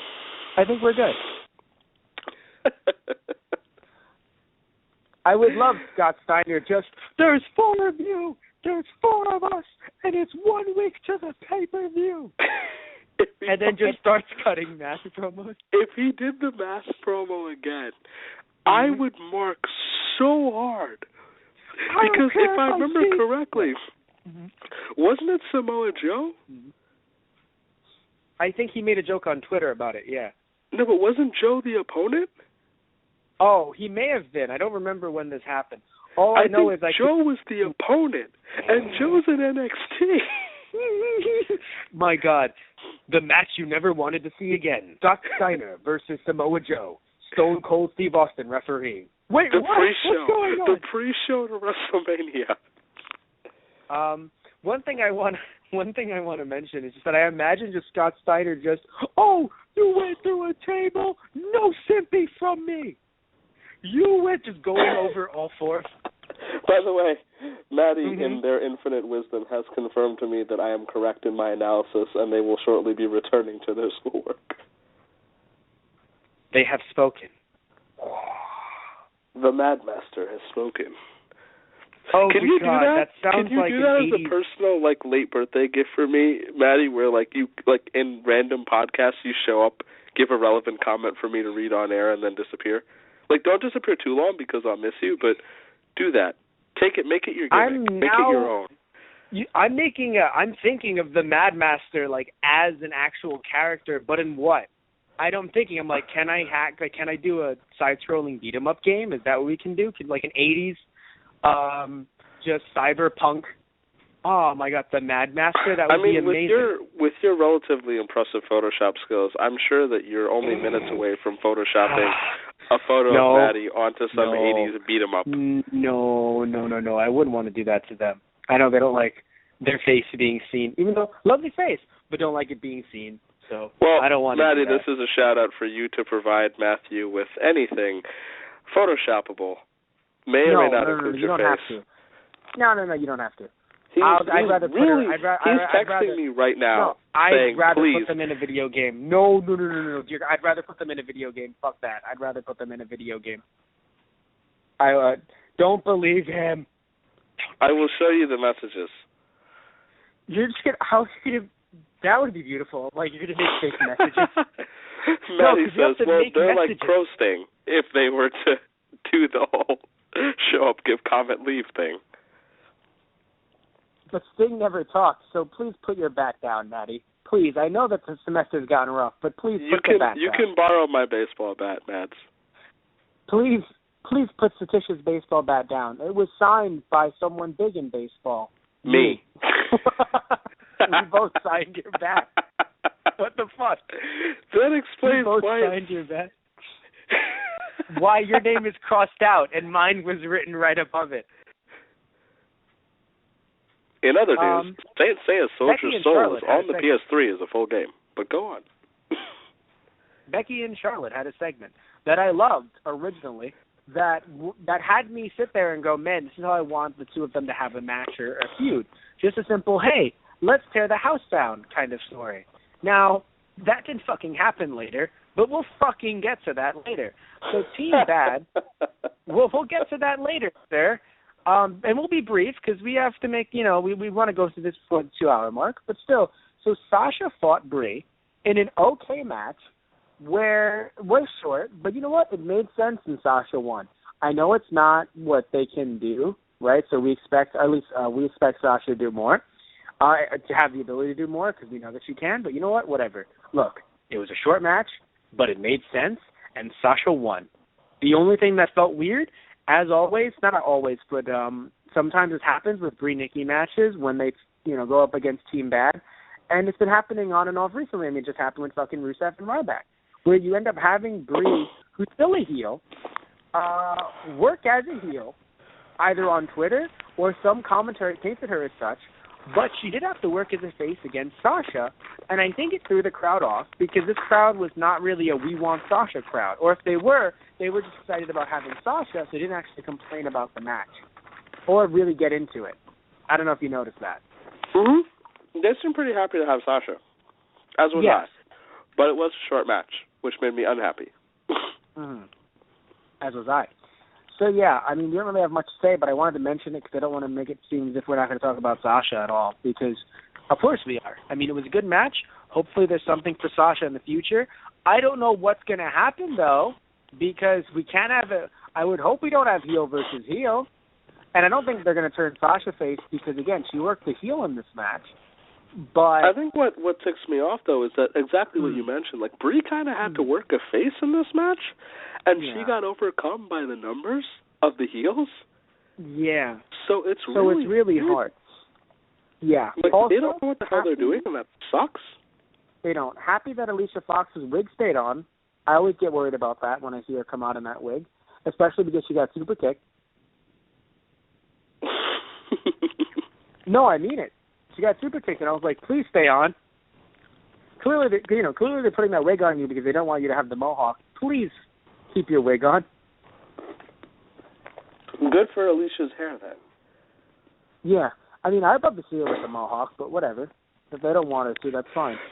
But yeah, it's frustrating me because I really just want to see Sasha wrestle lengthy matches.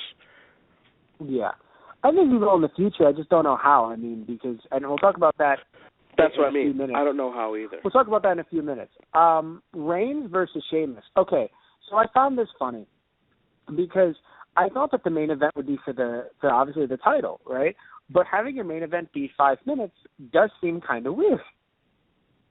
So I sat there and thought, damn it, it is their title, and it's it's not the main event. I'm sure to the chagrin of some, but it makes sense to not be your main event because it's only 5 minutes. So it was a really weird give and take where because of that and because Becky and Charlotte weren't for the title, I assumed they wouldn't put it as the main event this week. So I'm like, all right, so something that the men do is going to have to usurp this somehow, right? And it wasn't the kind of you get screwed over, you have to work next week. No, it was you get screwed over, you get another match tonight. Yeah, it was really odd to me because I knew that they were billing Reigns and Sheamus as something to be really cared about. Yes.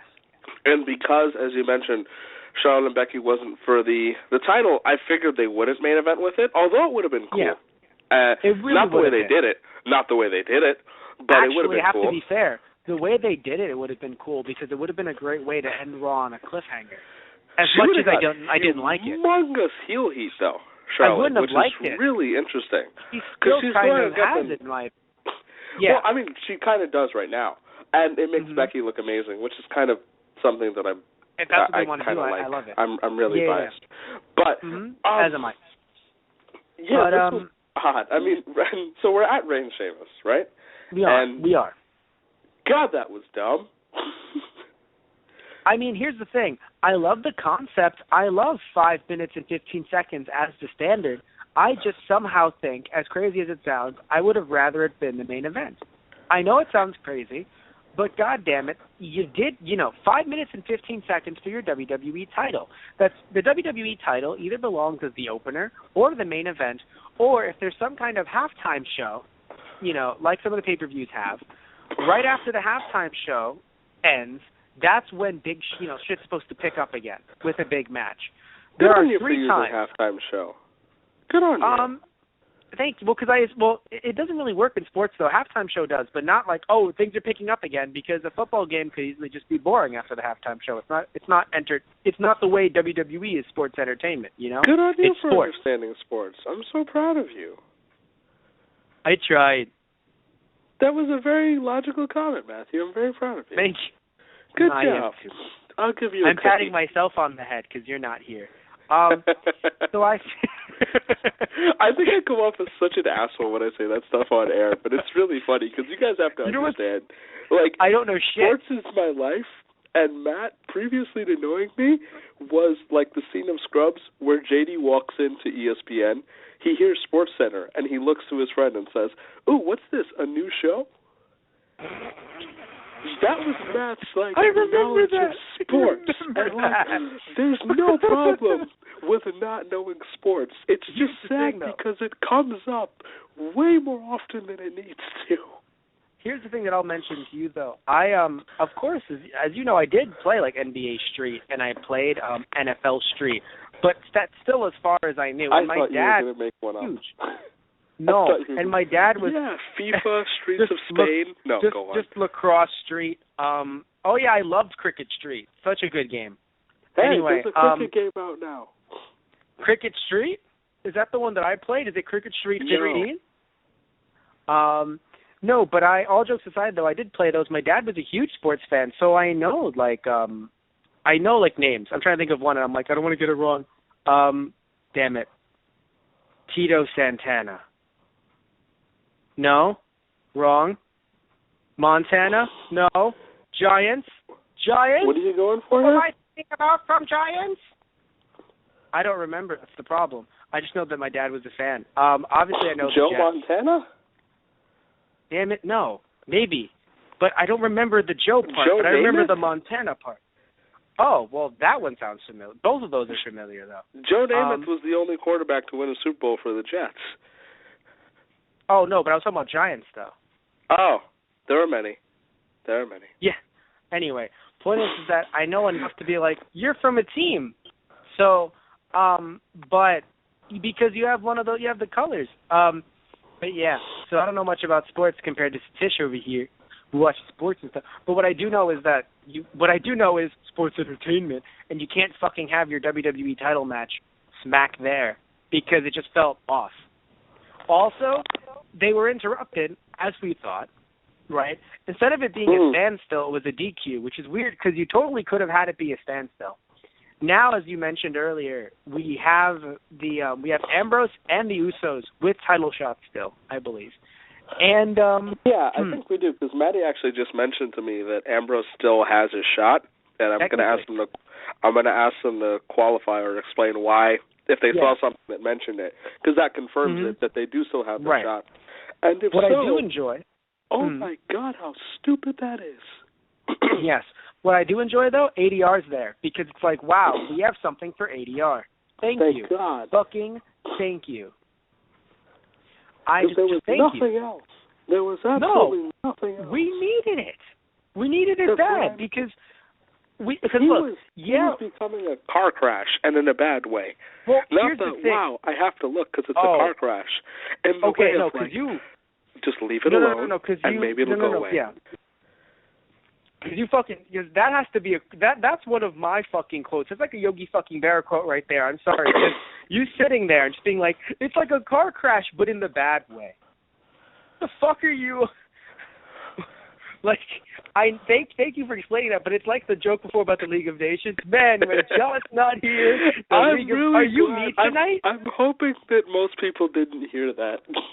Are you me tonight? Am I the one making sports references and you're the one making, like, phrasing, Lana, historical jokes? References and making jokes about it. And on top of that, I mentioned Saint Seiya. I am you tonight. When did you mention Saint Seiya? Oh, you blocked me out. That's good. Very good. We'll talk after.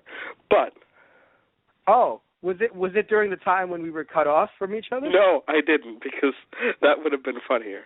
When we were cut off, I was just frantically trying to find a way to figure out whose phone went wrong. Make anime quotes. But anyway, so yeah, we seriously though we have ADR here. When they are killed. He's still fighting Jack Swagger, I'm sure. But that's not the point. The point is that he had nothing else going on with him, and it would really be silly, in my opinion, where it's like, he beats up Jack Swagger, and then boom, John again. It's like, wow, Swagger was literally filler. So anyway, really happy that ADR is here. Happy that we have the League of Nations going on here. Sucks that they're going to lose horribly, but whatever. I'm just happy that they're here for right now. 2 weeks until TLC, less than that, and yeah. Well, no, the thing is, I like it TLC is a bit earlier because, in a way, I think we said this before, it causes them to have to, do their finishes sooner rather than wait long. Right, but it's just funny because, we are 2 weeks away, so we've got 2 Raws, right? Mm-hmm. Until... one Raw. Well, right, because next week is the go-home, yeah? Wow. Yeah. That's the thing. I think they really rush stuff in a good way. Well, I'll take the League of Nations. I just won't take this, because I love factions. What I won't take is this idiotic, I can't get over it. The League of Nations could have made it so everyone hated Roman, or at least, was upset with him, because he cost them, in some way, their title shot. Mm-hmm. But instead, they were able to give Roman the quote-unquote win, so Dean still has his title shot, and technically so do the Usos. Yeah. Which is really, really, really, really stupid. I can't get over how dumb that one is. I know, I get you. It sucks. Because they controlled it. They controlled the run-in. And they were just like, sure, let's just give them the title shots. You could say it's desperation, but it's still stupid, in my opinion. But yeah, let's move on to Becky versus Charlotte. So I love Paige on commentary, right? This wasn't a bad match. Mm-hmm. She was amazing on commentary. She was blunt. Yeah. She was heelish, and I respected it. Yes. I think the two could have worked a better match, Becky and Charlotte. I don't think they were giving it their all, and, it was strange because they both were face-face, and in my notes there's a dash. I think they could have worked it better. Where are we turning Charlotte heel? Which is literally what I wrote. Here's the thing. So I don't like Charlotte turning heel because even if something doesn't work that well, I do think they need to let it run its course because they tried that hard to do it. So it feels like everything they tried was a waste. Now, you can wash away the Reed stuff if you want to, right? And put, Ric Flair. By the way. Yes, and put Ric Flair in his place in terms of, your daddy is drunk, is this and this and this. Fine, right? He's alive, he works, he's still in the business technically, and it's okay. But to now have Charlotte playing the game, and it's just, oh, no, you have to understand, you're still my girl, but this is this.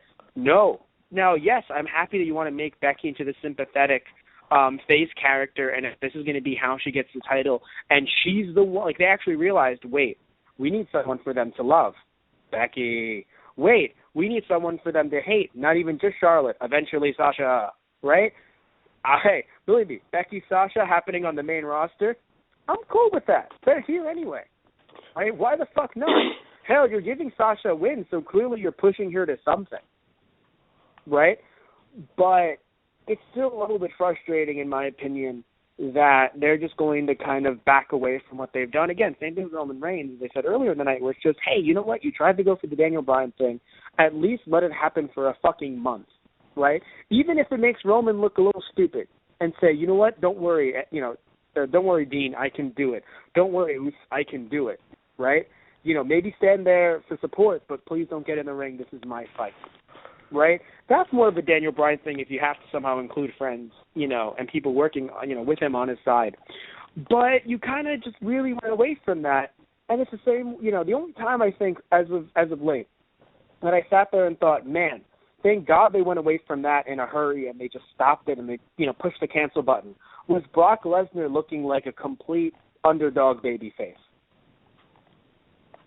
I think that was the only time in recent memory where I looked at you and I said, man, it sucked that they didn't go through with it because, the way I talked, basically what I just said right now, but thank God they didn't, right, and they canceled it. But usually, I don't know, I'm just a huge fan, even if they did something that we maybe didn't like, they went so hard, they pushed so hard to make Charlotte the best babyface ever. And it's frustrating to me that they're just going to back away from that. What are your thoughts before we have to say that we're going to go into the archives? What are your thoughts? Right, because I was about to say, Maddie informed us that we are actually scheduled for an hour and a half.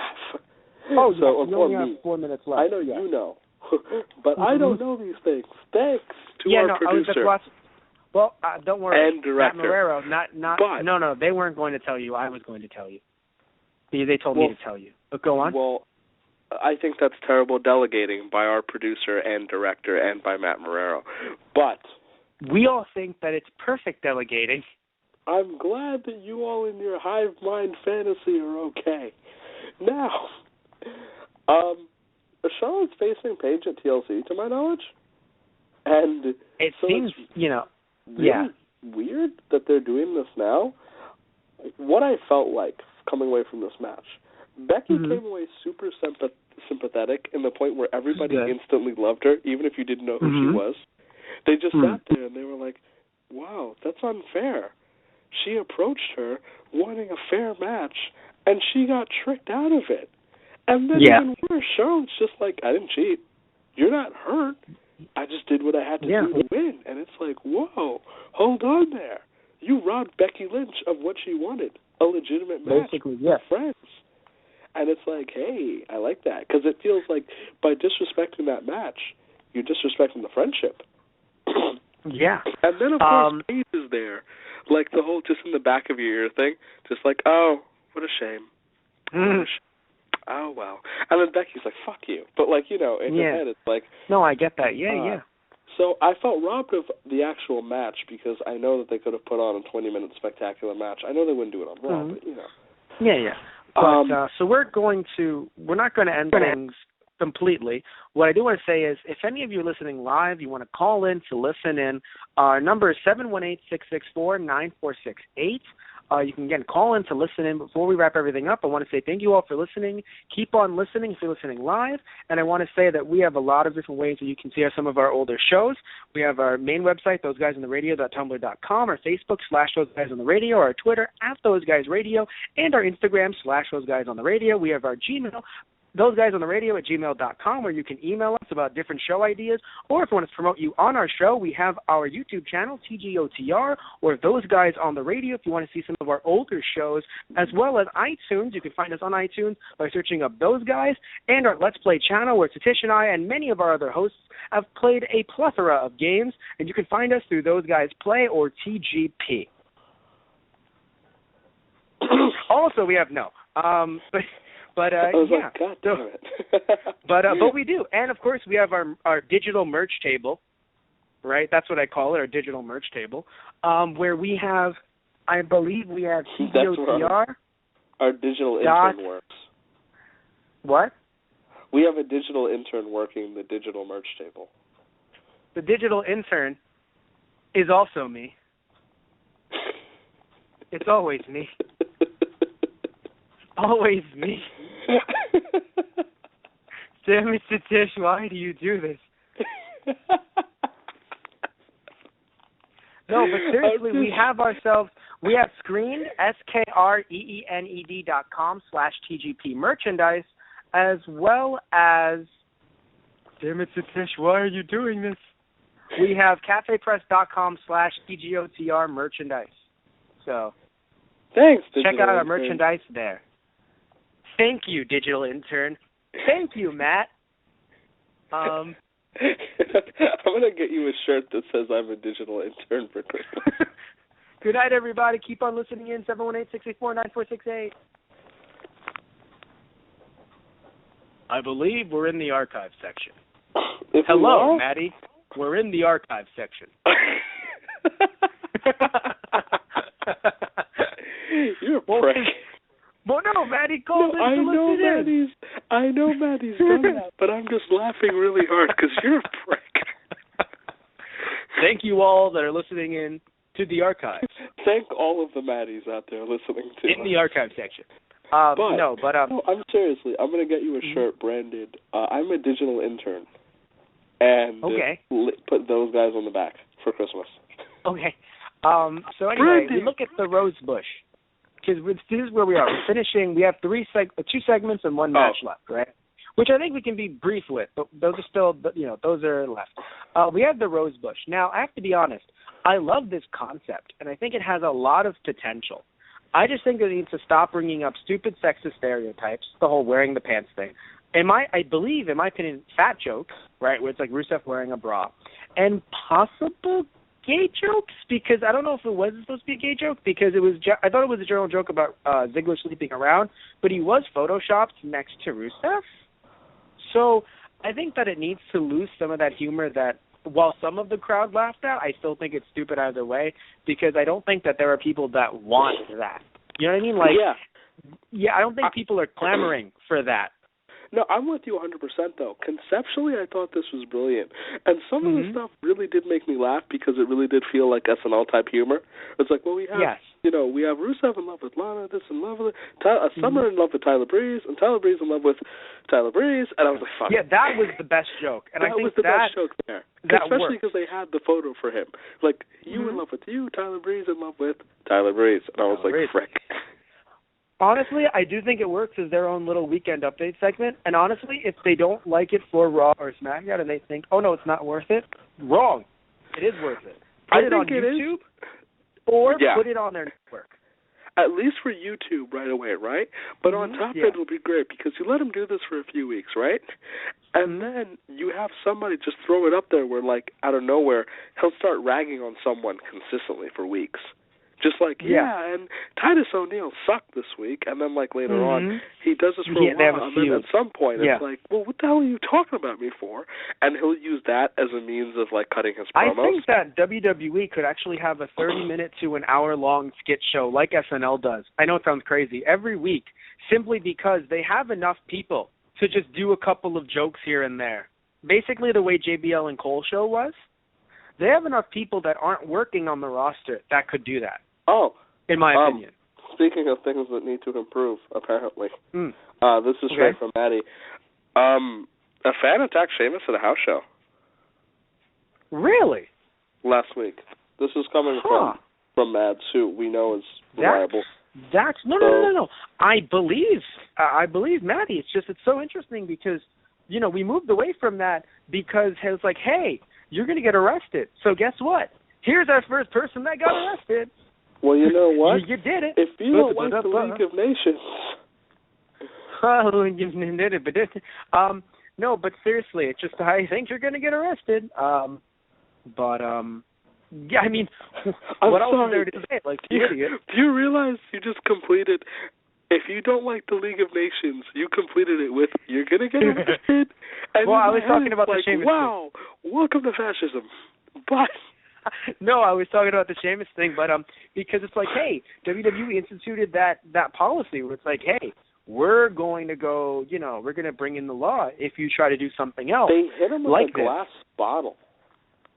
Where were they? Not that makes it any better, but do we know where they were?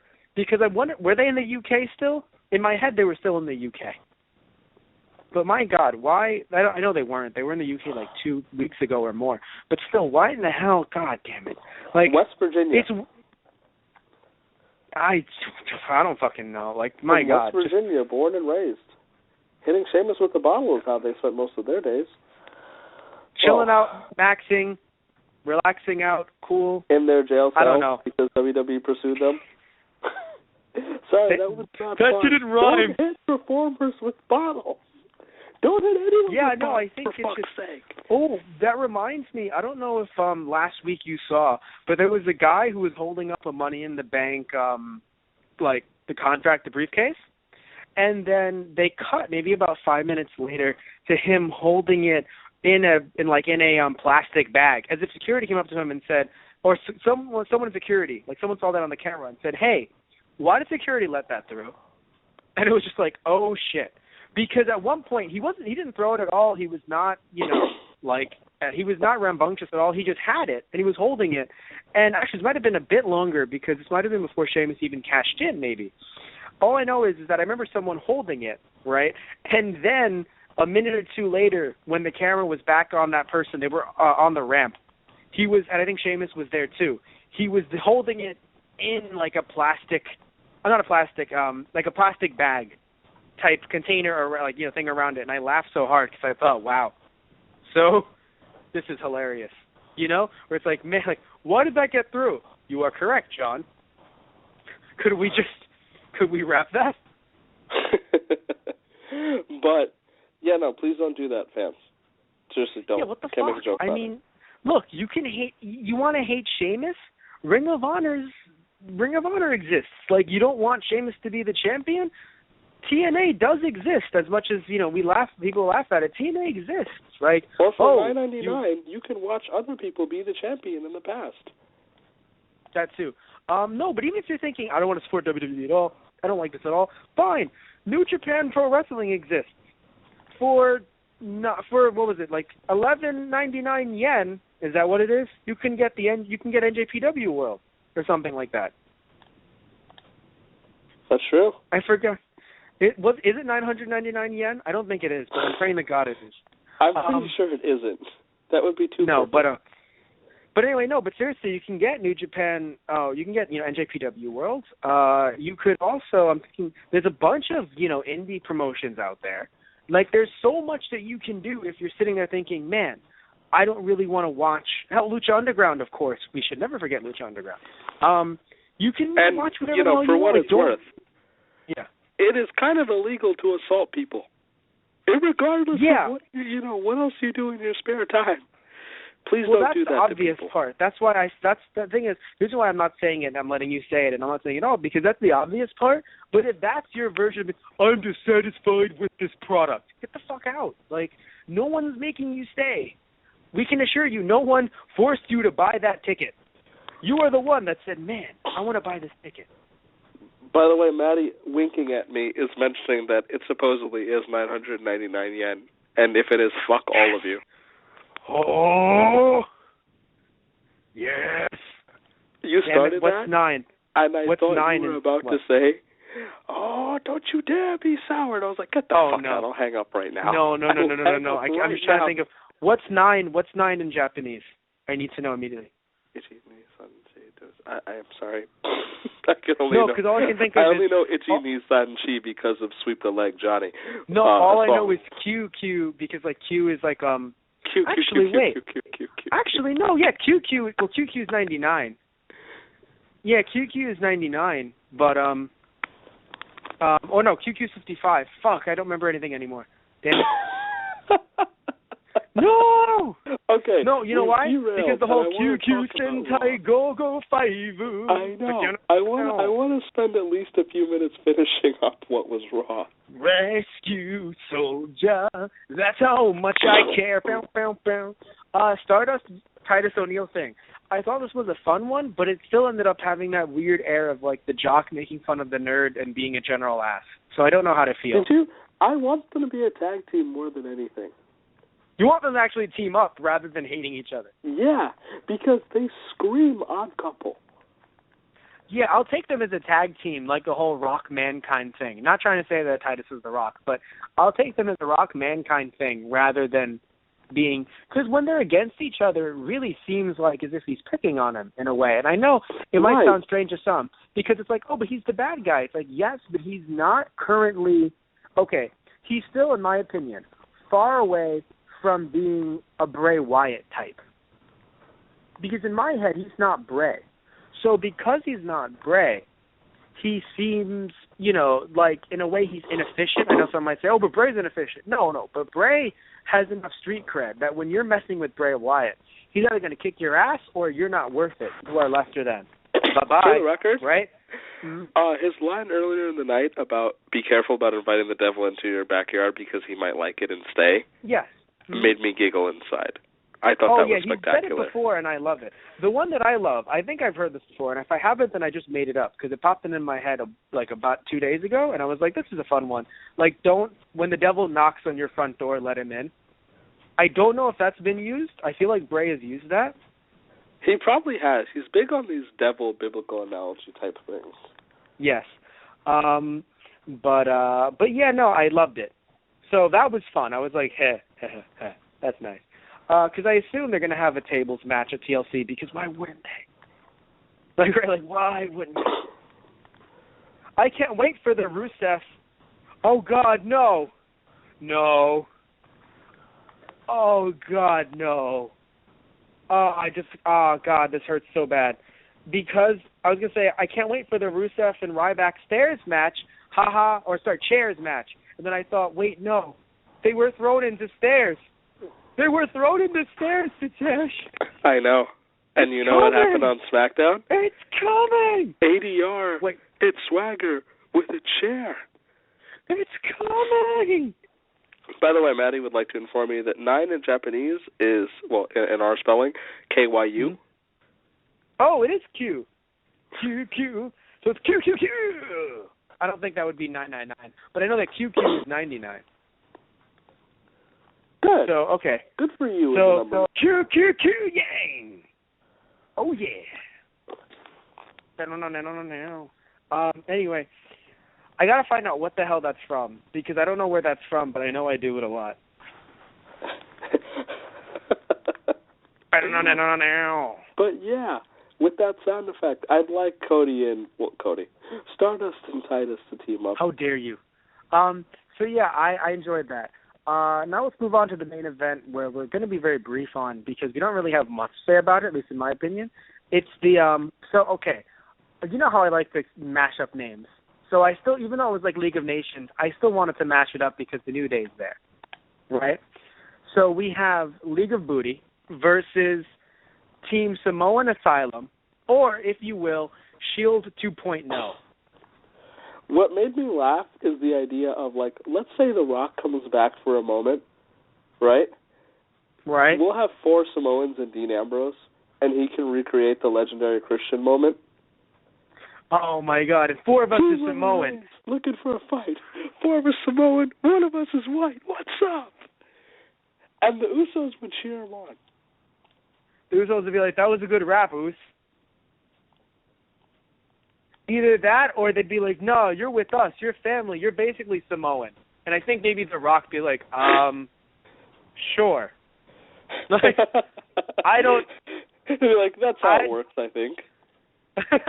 I don't know about that one, but sure. If you're a friend of Roman, you're a friend of mine. As if, like, fucking The Rock's his dad. The Rock could be his dad at this point.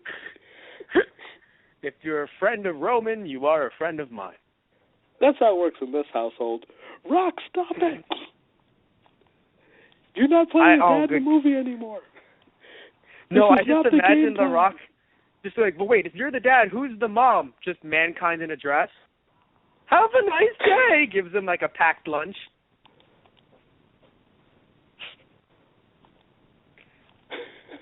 Everyone's like, Mankind walks away. Everyone's confused. Roman opens it up. Roman's like, I got apple slices. I love apple slices. Quality humor right there. No, Thank you. But yeah, the main event was a clusterfuck. It wasn't that bad. The League of Nations needed to be dominant, and come over looking like they mattered. And Sheamus actually won, which is just like, hey, you know what? I know it was against Ambrose, but it's like, look, You really do have to, because even though some people might say, really, they beat Ambrose, really, after looking poor last week, it's like, yes, that's the point. You would not want them to lose again, 7 guys versus Roman Reigns, Roman Empire. So you would right, prefer there was no way that Roman's team should have won. Yeah, this week. Next week, especially different story. Because they were down a member. They were down 3 guys, yeah. No, I mean, it became 7 versus 3 because one of the Usos got hurt. Right. So, yeah, they were down 4 guys at that point, yeah. So it's kind of like, why would you do that? Because I know for some, I know you don't want Ambrose losing, but you really do have to look at it like, look, I'm not saying we have to like 50-50 booking. Like, I totally get that. I don't even like it. But the idea of, it's like, look, if the League of Nations lost, this is where you kind of sit there and go, man, this is bad. Right? Like, that's when you're like, whoa, that's a problem. Right, even if, like, Dean won. That way. Even if Dean is the one who won. Still, even if Dean just pinned Kofi or something, still, the idea is this team beat the League of Nations as a whole. Even though it's not, it's not a Survivor Series match, I understand that, we all do, but it's still that concept, and that's pretty bad. So, yeah. Of, like, one team beating another. So, yeah. So, we wrapped everything up. Anything you want to say before we... I think WWE saw Cyber Monday deals on. So go for it. Yes, if anyone wants to. Yeah, if anyone wants because to. Because the New Day put up a wonderful ad for it. Yes. So what would you give this Raw? I don't know what to give it. I don't want to give it a C. I don't want to say it was horrible. I'm definitely not giving it an A because there's some stuff that I don't enjoy. But I don't know if it's just, I didn't enjoy this, or, this didn't. Because I think a lot of things meant something. You know what I mean? Like, I do think we could have more promos for some people in the mid-card, right? But I do like how they're trying to put heels into a giant stable. That isn't necessarily the Authority, but it's definitely anti-Roman Reigns. So they're doing something. I think they got like a B for effort because of the League of Nations. No, I mean a B for effort. But in overall execution, the show was like bad. So probably how the bad? lower C. Like I think it's easier for me to give like number scales than grading scales because you can have an F that's a 0 and you can have an F that's a 60. Depending on where you come from. So this was kind of like in the 70s, I would say. Okay, like I can give you that. All right, I can give you that. If 50 points for me is effort, 50 point is execution. Just trying to create a scale that I want to start going with every week now. It's hard. Got a lot of it good really effort is hard. But execution-wise, I think it lacked. All right, I'll give you that, and I agree.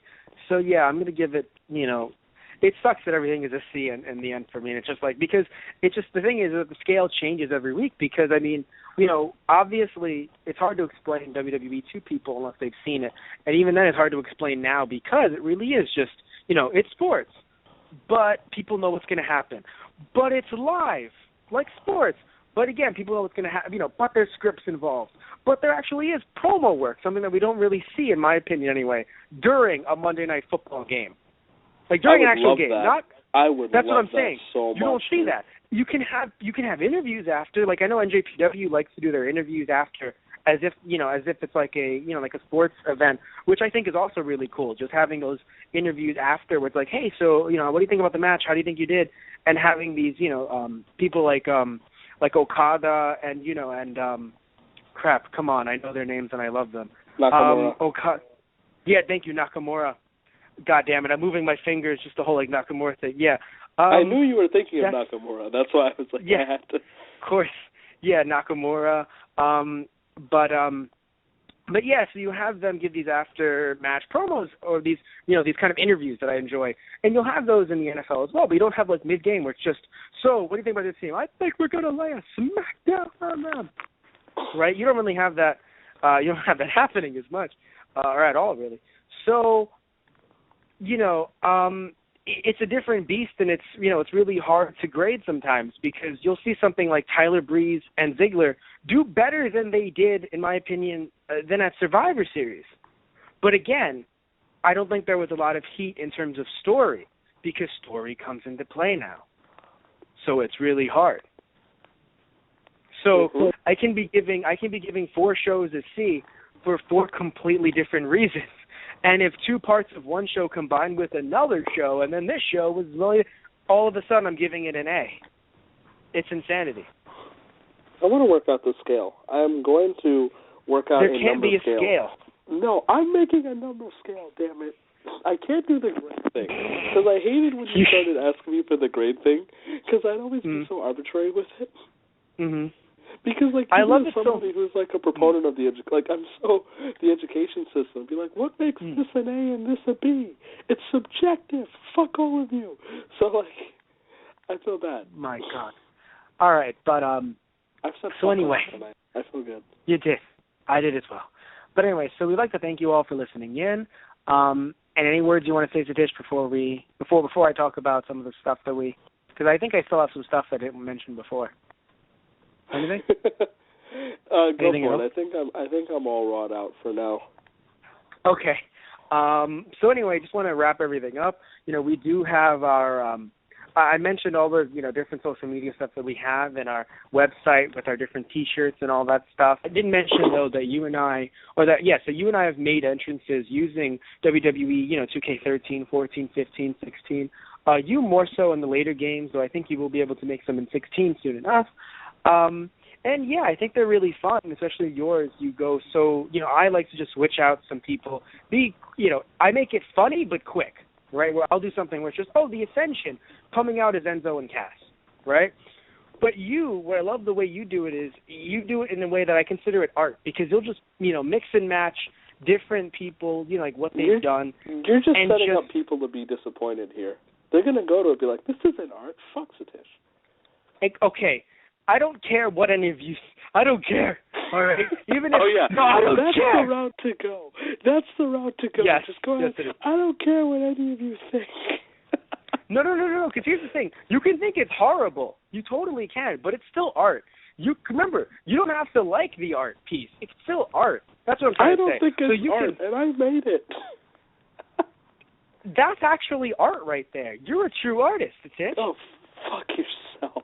That's the idea of art right there. You don't even know that you've made it. Producer, the executive director, and the intern can go fuck themselves. I don't know why you would talk to that many people that way, but okay. They accept it. They all just texted me. They accept it. Can I just skip to the part where I say goodnight, Satish? No, not yet. No, but seriously, we love you guys. That was a joke because you could not like our stuff. We totally get that. But at the same time, it's just like, I'm sorry. I have to push. This is not the ones that I made. The ones that I made were shit. But Satish, what he made, that's art. It has to be art. I'm sorry. I can't. You can hate it. Please do. I'd prefer you watch our them. Let's Plays, which are also available on YouTube. YouTube, so I guess which are not art. Sick. Which are not art. But you can watch those, yes, on YouTube as well, where you and I have played WCW Mayhem. Contractually, I have to say it that way. WCW. So I can say it that way. But yeah, so we played that game for the PS1. Stop kicking a man while he's down. I'm sick. I'm trying to. Damn it! You don't know the joke. I was gonna make a joke that you don't watch King Queen. Anyway, the point is that so we played that game. We played Dreaming Mary, an indie game for a 2-part Halloween special for one of the 2 parts. You and I have played Whispering Willows for our Black Friday special, and we actually have our season finale coming up around the end of this month, right before our 2-part holiday special. So yeah, it's gonna be some fun. You and I are gonna have some fun. But of course, we've done some stuff with some other hosts as well, where I've played with Tristan Walter, who we've done Dragon Ball Super in the past, and we'll continue to do it because he came back from Africa recently. We're going to be doing, we already have for our Let's Plays, we have up, we have Hot Wheels Turbo Racing. We have Pets Crazy Monkeys. God. He and I have also done, for the first part of our Halloween special, he and I did Luigi's Mansion. Another friend of ours who we're going to really try and bring into the recording booth to do podcasts, he and I played both JoJo's Bizarre Adventure All-Star Battle and Kamen Rider for the Super Nintendo. JoJo's Bizarre Adventure. for the PS3. TGBA, Udia for the PS3. And we play Kamen Rider for the Super Nintendo. And I can't think of anything else you and I have done, Satish. Oh, actually, with Tristan and I, we also recently, for our Thanksgiving special, we did Star Wars Battlefront for the PS3. So, yeah, a lot of fun stuff coming up as well. Because also I know you and I have toyed with the idea of trying to play games full, or at least play a series of... So a lot of fun stuff. To one or two of the things that we've played, for sure. Yeah, so I'm going to try and get you over to also do that as well. A lot of fun stuff coming in the future, even with our season finale, our first season of our, Those Guys Play season kind of wrapping up at the end of the month.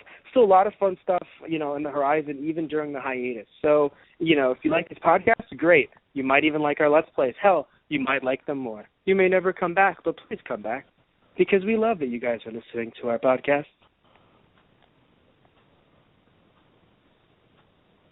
Tish, you okay? Every time I pause, I'm just like, is he okay? Did he die? No, you good? You good? You good? No, I'm just you really good? sick, and it's like 30 degrees in New York. That's true, it is. So anyway, we'd like to thank you all for listening in, as always. And, so we're done. So say goodnight, Tish. Good night, Tish.